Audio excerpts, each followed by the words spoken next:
আমার মুসলমান বাবাজিরা ভাইরা, ও যুবক ভাই, আল্লাহ যুবক তোমারে বানাইছেন, আল্লাহ যৌবন তোমারে দান করছেন। এই যৌবনের মহব্বত, যৌবনের অহংকারে দেখাইয়া দুনিয়ার জমিনে আল্লাহর সঙ্গে বেয়াদবি করিও না রে বাবা। যৌবনের অহংকারে দেখাইয়া দুনিয়ার জমিনে ওলামায়ে কেরামদের সঙ্গে বেয়াদবি করিও না। আল্লাহ ওয়ালাদেরকে পরবা দিও না। দুনিয়ার জমিনে আল্লাহর গোলামি থেকে দূরে সরে যাইও না।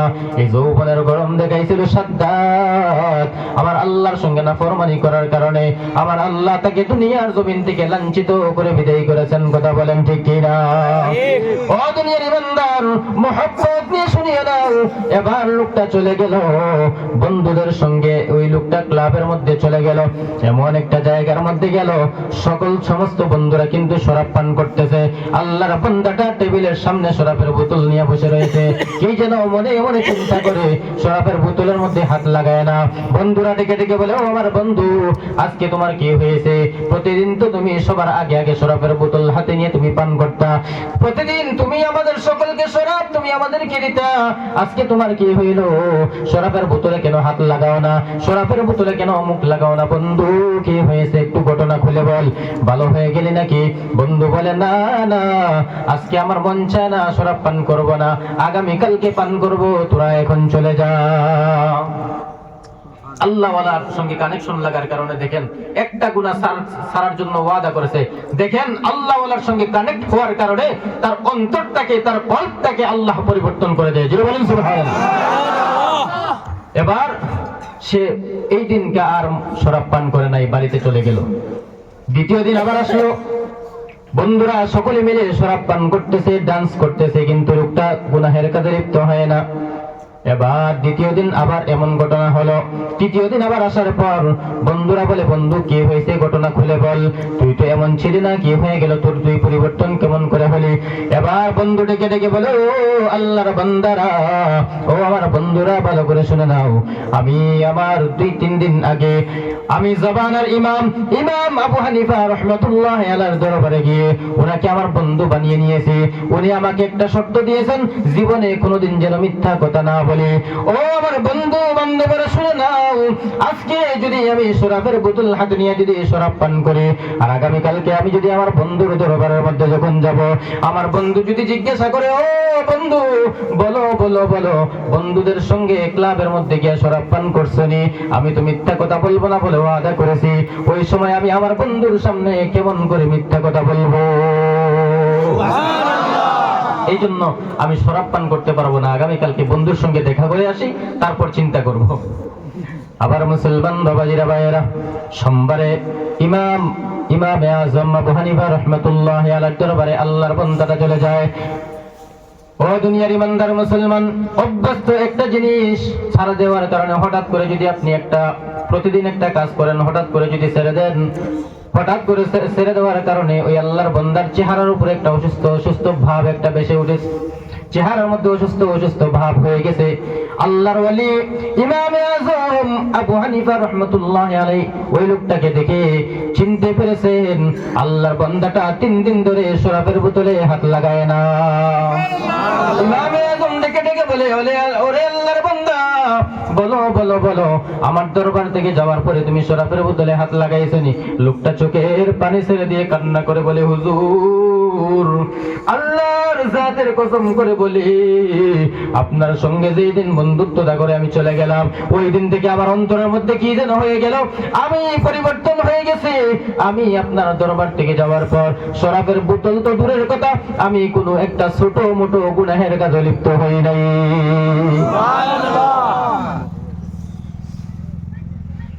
আবার মুসলমান বাবাজিরা ভাইয়েরা, আজকে আমাদের যুবক ভাই মোবাইল ইন্টারনেটের মাধ্যমে আল্লাহর দেওয়া দামি সময়টা বরবাদ করে দিয়েছে।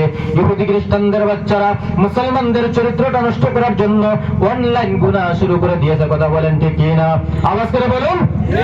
ও দুনিয়ার ইমানদার, আজকে আমরা মুসলমানের সন্তান, শ্রেষ্ঠ নবীর শ্রেষ্ঠ উম্মত, আল্লাহ পাক রব্বুল আলামিন কালামে মাজিদে বলেন, কুনতুম খায়রা উম্মাতিন উখরিজাত লিন-নাস তা'মুরুনা বিল মা'রুফি ওয়া তানহাউনা আনিল মুনকার। ও দুনিয়ার ইমানদার, আমি আল্লাহ পাক রব্বুল আলামিন সমস্ত জাতি থেকে ছাঁটাই বাছাই করে তোমাদেরকে বাহির করেছে। আমি আল্লাহ তোমাদেরকে শ্রেষ্ঠ উম্মত বলে দুনিয়া জমিনে পাঠাইলাম। কেন জানো নি? তোমরা মানুষদেরকে সৎ কাজের আদেশ করবা, অন্যায় কাজ থেকে মানুষকে ফিরাইয়া রাখবা। এই জন্য আমি আল্লাহ তোমাদেরকে শ্রেষ্ঠ উম্মত করে পাঠাইছি। আর বর্তমান জামানার উম্মতের দলের কি হয়ে গেছে বাবা জানি না। যুবক বাবাজিরা ভাইয়েরা মোবাইল ইন্টারনেটের মাধ্যমে সময়টা নষ্ট করে দিতেছে। আল্লাহর ঘর মসজিদের মিনারা থেকে আজানের আওয়াজ যুবকের কানে পৌঁছায়, কিন্তু যুবক আল্লাহটাকে সারা দিয়া মসজিদের মধ্যে গিয়া আল্লাহর কুদরতি কদমে সিজদা দিতে পারে না। কথা বলেন ঠিক কি না? এমন মুসলমান আমরা আছি না নাই? জবাব দেন, আছি না নাই? ও দুনিয়ার ইমানদার, ভালো করে শুনিয়ে নাও বাবা, কিয়ামতের কঠিন মুসিবতের ময়দানে যেই দিন আপন কেউ থাকবে না, যেই দিন মা তার সন্তানকে চিনবে না, যেই দিন সন্তান তার মা জননীকে চিনবে না, যেই দিন বাবা তার সন্তানকে চিনবে না রে মুমিন, যেই দিন আদরের দাদা দাদি তার আদরের কলিজার টুকরা নাত নাতিকে চিনবে না, যেই দিন তোমার বিবি আমার স্ত্রী আমাকে চিনবে না, সকলে ইয়া নফসি বলে কান্না করবে। কথা বলেন ঠিক কি না? নবীরা পর্যন্ত কাতারে কাতারে লাইন ধরে দাঁড়িয়ে থাকবে, ফেরেশতারা পর্যন্ত কাতারে কাতারে লাইন ধরে দাঁড়িয়ে থাকবে, সকলে আমার কি হবে ইয়া নফসি বলে কান্না করবে। ওই দিন যদি আল্লাহ পাক রব্বুল আলামিন তোমাকে দাঁড় করে যদি জিজ্ঞাসা করে, রে যুবক, দুনিয়ার জমিনে তোমাদেরকে যৌবন দান করেছিলাম, বলো যুবক, তোমার যৌবনটা তুমি কোন কাজে ব্যয় করে এসেছো? যৌবন কালে কয় ওয়াক্ত নামাজ তুমি আদায় করেছো? যৌবন কালে কয় ওয়াক্ত নামাজ তুমি আদায় করেছো? যৌবন কালে তুমি কতটা ইবাদত করেছো? যৌবন কালে তুমি কত সময় আমি আল্লাহ পাকের জিকির আদায় করেছো? বলো বাবাজিরা বাবা, একটু কলিজার মধ্যে বুকের মধ্যে হাত লাগাইয়া একটু আমার প্রশ্নের জবাব দাও। ওই সময় আল্লাহর আদালতে কিবরিয়াতে জবাব দেওয়ার মতো আপনার আমার কাছে কোনো সওয়াল জবাব আসেনি? আছে? তাহলে যুবক ও মুসলমান বাবাজিরা ভাইরা, আজকে থেকে তওবা করি, এই শাবান মাসের মধ্যে তওবা করি, আল্লাহ আর জীবনে কোনোদিন গুনাহ করব না, আল্লাহ আর জীবনে কোনোদিন অন্যায় কাজ করব না। এই জবানটা দিয়ে কত হারাম পান করেছ রে বাবা, এই জবানটা দিয়ে কত মিথ্যা কথা বলেছ, এই জবানটা দিয়ে কত গালিগালাজ করেছ, এই জবানটা দিয়ে দুনিয়ার জমিনে কত খারাপ কথা বলেছ, এই হাত দিয়ে কত রকমের খারাপ কাজ করেছ, এই পা দিয়ে কত রকমের অন্যায় পাপাচার কাজ করেছ, এই কলব অন্তরটা দিয়ে কত জিনিস খারাপ, অন্তরটা দিয়ে কত কিছু ধারণা করেছ। আল্লাহ পাক রব্বুল আলামিনের দরবারে তওবা করো, জান্নাতের বাগানে বসিয়া। আল্লাহ আর জীবনে কোনোদিন গুনাহের কাজে লিপ্ত হব না, আর জীবনে কোনোদিন জবানটা দিয়ে আমরা মিথ্যা কথা বলবো না, আর কোনোদিন জবানটা দিয়ে হারাম পান করবো না, আর কোনোদিন মাতা পিতার সঙ্গে বেয়াদবি করবো না, আর কোনোদিন উলামায়ে কেরামদের সঙ্গে বেয়াদবি করবো না, আর কোনোদিন দুনিয়ার জমিনে অন্যায় ভাবে চলাফেরা করবো না। তোমার কালামুল্লাহ, কিতাবুল্লাহ, পবিত্র কুরআন তিলাওয়াত করে সহিহ ভাবে তিলাওয়াত করা শিখবো, দুনিয়ার জমিনে মুহাব্বত নিয়ে আপনার হাবিবের সুন্নতের উপর আমল করব। আল্লাহ পাক আমাদেরকে maaf করে দাও। আল্লাহ পাক রব্বুল আলামিন বলেন, উদউনি আস্তাজিব লাকুম, বান্দা তওবার নিয়তে তুই তওবার দরওয়াজায় এসে আমি আল্লাহ পাক রব্বুল আলামিনকে ডাক দিতে দেরি হবে, আমি আল্লাহ পাক রব্বুল আলামিন তোর চোখের পানি গালের নিচে আসার আগে আগে তোর জিন্দেগীর সব গুনাহ আল্লাহ maaf করে দিবে। এরকম তওবা করতে পারবো তো ইনশাআল্লাহ? আমরা সকলে লাস্টে আমরা তওবা করব, আল্লাহ আর জীবনে কোনোদিন গুনাহ করব না। আল্লাহ আমাদের সকলকে কবুল করুক, সকলে বলেন আমিন। তো আমার মুসলমান বাবাজি এবং ভাইয়েরা, তাহলে বলুন তো, আল্লাহ ওয়ালার সুহবতে গেলে, আল্লাহ ওয়ালাদের সঙ্গে কানেক্ট করলে, আল্লাহ ওয়ালাদেরকে বন্ধু বানালে লাভ না ক্ষতি? জোরে বলুন, লাভ না ক্ষতি? ও দুনিয়ার ইমানদার, কিয়ামতের কঠিন মুসিবতের ময়দানে আল্লাহ ওয়ালাদের সঙ্গে যদি বন্ধুত্বতা করতে পারো, ওই আল্লাহ ওয়ালারা কিয়ামতের মাঠে তোমাকে দেখেই চিনে ফেলবে, এই লোকটা দুনিয়ার জমিনে থাকা অবস্থায় আমার বন্ধু ছিল। আল্লাহ পাক রব্বুল আলামিনের দরবারে সুপারিশ করবে, আল্লাহ এই বান্দাটাকে আমার সঙ্গী সাথী বানিয়ে জান্নাতে পাঠিয়ে দাও।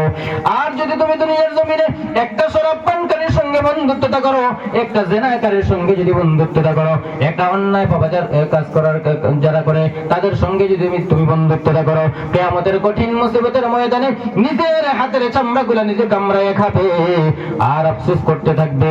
দুনিয়ার জমিনে যদি আল্লাহ ওয়ালাদেরকে বন্ধু বানাইতাম, তাহলে আজকে তাদের সঙ্গে সাথে হয়ে জান্নাতি হইতাম। আজকে গুনাহগারের সঙ্গে বন্ধুত্বতা করেছি, এই জন্য তাদের সঙ্গে সাথে হয়ে জাহান্নামে যাইতে দিতে হইতেছে। এই জন্য দুনিয়ার জমিনে যতদিন থাকবো আল্লাহ যেন আমাদের সকলকে আল্লাহ ওয়ালাদের সঙ্গী সাথী হিসাবে কবুল করে নেয়, সকলে বলেন আমিন। আবার মুসলমান বাবাজি এবং ভাইয়েরা, মালিক ইবনে দিনার রহমতুল্লাহ আলাই একদিন রাস্তা দিয়ে যাইতেছিলেন রাত্রিবেলা, হঠাৎ করে দেখেন উনার গ্রামের কবরস্থানের ভিতরে দুইটা লোক পাঞ্জাবি পায়জামা জুব্বা মাথার মধ্যে পাগড়ি সুন্দর চেহারার দুইটা লোক খাতা কলম নিয়ে কি যেন লিখতেছে। কোথায় বসে বসে? কবরস্থানে। কোথায়? কবরস্থানে বসে বসে দাঁড়িয়ে দাঁড়িয়ে কি যেন দুইটা লোক খাতা কলমের মধ্যে লিখতেছে। তো হযরত মালিক ইবনে দিনার রহমতুল্লাহ আলাইহি বলতেছেন, এই তোমরা কারা? এই রাত্রিবেলা কবরস্থানের মধ্যে তোমরা কি করতেছো, কি লিখতেছো? তখন এই দুইজন লোক ডেকে ডেকে বলতেছেন, ও আল্লাহর বান্দা, আমরা দুনিয়ার কোনো মানুষ নয়, আমরা হলাম আল্লাহ পাক রব্বুল আলামিনের ফেরেশতা। জোরে বলেন সুবহানাল্লাহ। তোমরা আল্লাহ পাকের ফেরেশতা, তো কবরস্থানে কি করতেছো? বলে কবরস্থানের মধ্যে আমরা লিস্ট করতেছি এই কবরস্থানের মধ্যে কতটা আল্লাহ ওয়ালার কবর আছে, এই কবরস্থানের মধ্যে কতটা আল্লাহ পাকের পেয়ারা পেয়ারা বান্দাদের কবর আছে, আর কতটা গুনাহগারের কবর আছে। আমরা লিস্ট করে আল্লাহ পাক রব্বুল আলামিনের দরবারে আমরা দিব। আল্লাহ পাক দেখে দেখে গুনাহগারের কবরে আযাব দিবেন, আর নেককার বান্দাদের কবরের মধ্যে জান্নাতের বাগান দিয়ে দিবেন। এবার মালিক ইবনে দিনার রাহমাতুল্লাহি আলাইহি বলেন, ও আল্লাহ পাকের ফেরেশতা, একটু জবাব দাও, তোমরা গ্রামের মধ্যে গেছিলানি? বলে হ্যাঁ, গ্রামের মধ্যে গিয়ে গ্রামের মধ্যে জীবিত ভালো খারাপ মানুষের লিস্ট করে এনেছি। এই গ্রামের মধ্যে কয়জন ভালো মানুষ আছে, এই গ্রামের মধ্যে কয়জন নেককার মানুষ আছে, কয়জন আল্লাহ পাকের পেয়ারা বান্দা আছে, আবার এই গ্রামের মধ্যে কয়জন অন্যায় পাপাচার কাজ করে নেওয়ালা লোক আছে। আমরা খাতার মধ্যে লিস্ট করে আমরা লিখে নিয়েছি।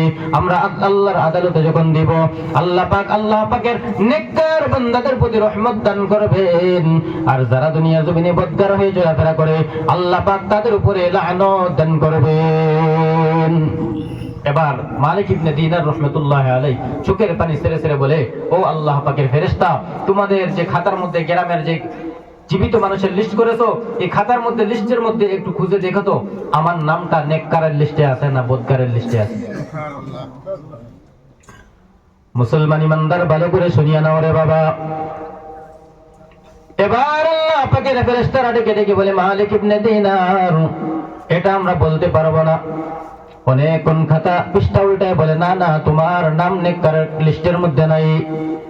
মালিক ইবনে দিনার চিৎকার করে চোখের পানি ছেড়ে ছেড়ে কান্না করে আর বলে, ফেরেশতা, ভালো করে একবার খুঁজিয়া দেখো, যদি নেককার মানুষের খাতার মধ্যে যদি না থাকে, নেককার মানুষের লিস্টের মধ্যে যদি না থাকে, নেককার মানুষের সঙ্গী সাথী হিসাবের লিস্টে আসেনি, একটু ভালো করে চেক করে দেখো।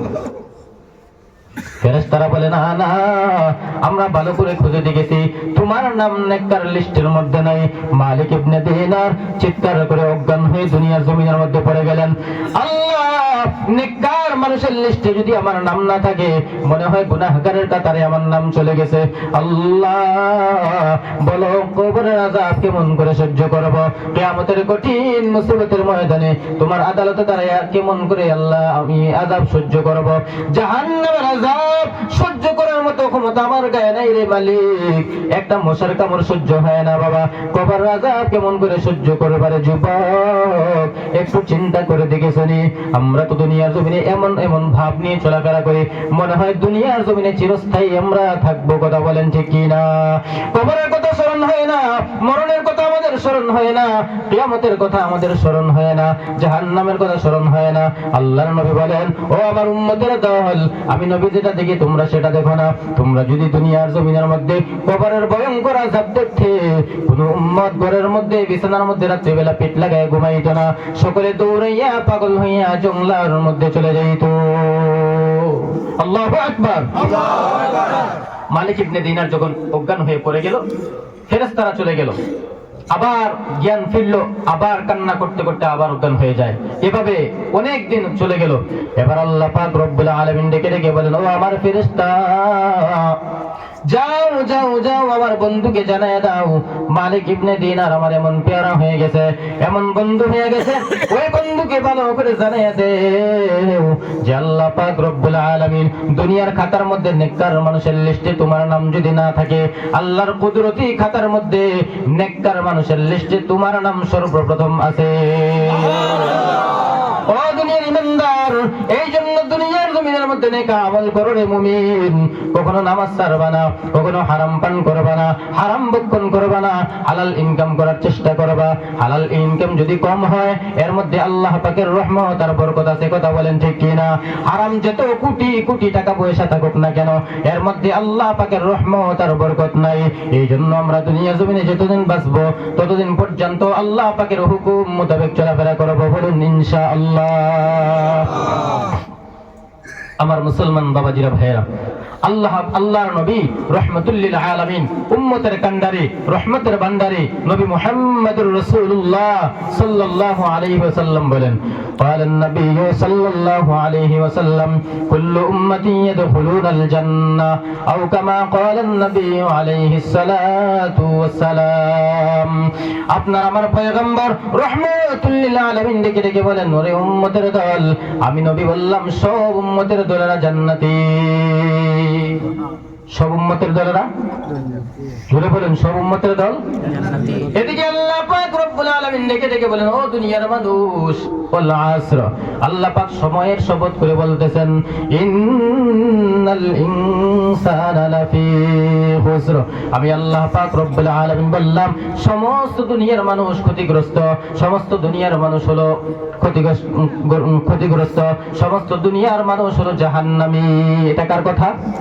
আওয়াজ করে বলুন, কার কথা? আল্লাহ। আল্লাহ পাক রব্বুল আলামিন বলেন সমস্ত দুনিয়ার মানুষগুলো হলো জাহান্নামী। এদিকে মায়ার নবী রাহমাতুল লিল আলামিন ডেকে ডেকে বলেন, ও উম্মতের দল, নৈরাশ হয়ে যাইও না, আমি নবী বললাম সব উম্মতের দলেরা হলো জান্নাতি। আল্লাহ বলেন সব মানুষ জাহান্নামী, জোরে বলুন আল্লাহ বলেন সব মানুষ জাহান্নামী, নবী বললেন সব উম্মত জান্নাতি। এখানে বিষয় বুঝার আছে না নাই? জোরে বলুন। দেখেন নবী আর আল্লাহ কেমন প্রেমের খেলা খেলতেছে। আপনার আমার নবী সাধারণ কোন নবী? জোরে বলুন। আপনার আমার নবী রহমতে আলম, উম্মতের কান্ডারি, রহমতের ভান্ডারি নবী মুহাম্মদুর রাসূলুল্লাহ সাল্লাল্লাহু আলাইহি ওয়াসাল্লাম সাধারণ কোন নবী নয়। আল্লাহ পাক রব্বুল আলামিন বলেন, আমি এমন একজন নেতা দুনিয়ার জমিনে পাঠাইলাম, এমন একজন পয়গম্বর দুনিয়ার জমিনের মধ্যে পাঠাইলাম, এমন একজন নবী দুনিয়ার জমিনে পাঠাইলাম, যেই নবী দুনিয়ার জমিনে আসবে সবার শেষে, আর আমার দাবি জান্নাতের মধ্যে চলে যাবে সবার আগে আগে। ওই নবীর উম্মতের সংখ্যা এত বেশি হবে রে মুমিন, এত বেশি সংখ্যা ওই নবীর হবে, কিয়ামতের কঠিন মুসিবতের ময়দানে সমস্ত নবীরা উম্মতে মুহাম্মদীদের সংখ্যা থেকে লজ্জায় মাথা নত করে দাঁড়িয়ে থাকবে। ওই উম্মতের দল, ওই নবী দুনিয়ার জমিনে আসবেন সবার শেষে, আর আল্লাহর জান্নাতে চলে যাবে সবার আগে আগে। জোরে বলুন সুবহানাল্লাহ। এমন নবী, যেই নবীকে আমি আল্লাহ পাক রব্বুল আলামিন কিয়ামতের কঠিন মুসিবতের ময়দানে শাফাআত দান করব। কি দান করব? কি দান করব? শাফাআত দান করব। শাফাআতের আমি আল্লাহ পাক রব্বুল আলামিন পারমিশন দিব।